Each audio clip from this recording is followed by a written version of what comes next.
మండలం గిరిజనులకు ఉపాధి కలిగించేందుకు దళాయి వలస ఆడపరాయి జలపాతం రహదారి మెదులుతో వంతెన దుకాణాలు పంచాయతీ నిధులు 80,000 వెచ్చించి ఏర్పాటు చేశారు. ఈ రోజు మంత్రి సంధ్యారాణి మన్యం జిల్లా కలెక్టర్ ప్రభాకర్ రెడ్డి ఆడపరాయి జలపాతంను ప్రారంభించారు.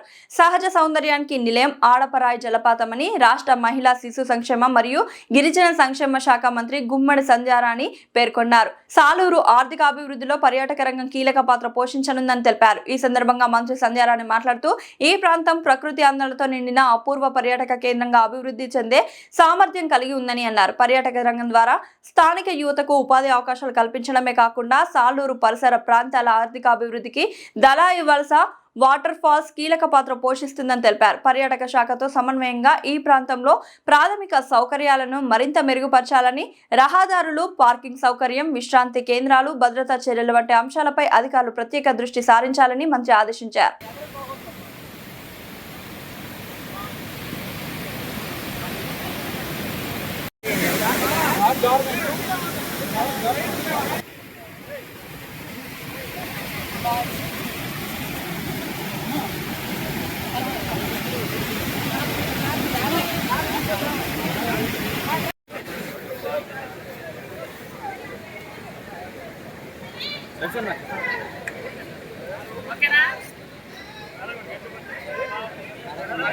ఖచ్చితంగా చేయమని ఆయన పూర్తి సహకారం అందిస్తూ మాకు ఆశీస్సులు ఇచ్చారు. కాబట్టి మన ఏరియాలో ఉన్న ప్రతి వాటర్ ఫాల్స్ కూడా పర్యాటక కేంద్రంలో ఒక భాగంగా చేసి అక్కడ ఉండడానికి నిజంగా ఆ ప్లేసు ఉంటే బాగుంటుందా అనుకుంటే ఉండడానికి కూడా అక్కడ కొంతమంది గిరిజనులకి మేము ఆర్థిక సహాయం చేసి అక్కడ రూములు కట్టించడానికి కూడా చేస్తామని మీ అందరి ద్వారా తెలియజేసుకుంటే, ఎందుకంటే ఇది అనువైన వసతులు ఏమున్నాయి, మన నేటివిటీ మిస్ అవ్వకుండా మన గిరిజన ప్రాంతాల్లో గిరిజనులు ఆరాధ్యమైనటువంటి అమ్మవార్లతో పాటు కరంగా చేసుకొని ఇక్కడికి వచ్చినట్టు కనుల విద్యగా చేయాలని ఆరాటంతోనే ఈరోజు ఈ కార్యక్రమాలన్నీ చేస్తున్నాం.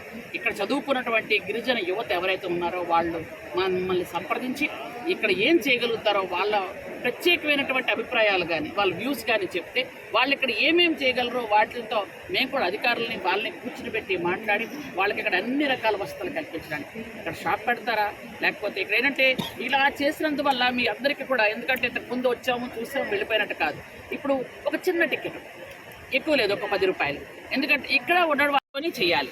లేని దాని గురించి వెంపర్లాడకుండా ఇక్కడ ఉన్న వనరుల్ని ఇక్కడ ఉన్నటువంటి ఆహ్లాదకరమైన వాతావరణానికి అనుకూలంగా మనం ఏం చేయగలమో చూసుకొని ఆ విధంగా చేయాలన్నదే మా తాలూకా తాపత్రయం. దానికి కొత్తగా వచ్చినటువంటి కలెక్టర్ గారు కూడా అన్ని విధాలుగా సహకరిస్తున్నారు. ఎందుకంటే ఈ విధంగా చేస్తే బాగుంటుంది, ఇక్కడ గిరిజనుల జీవనోపాధి కూడా మెరుగుపడుతుంది.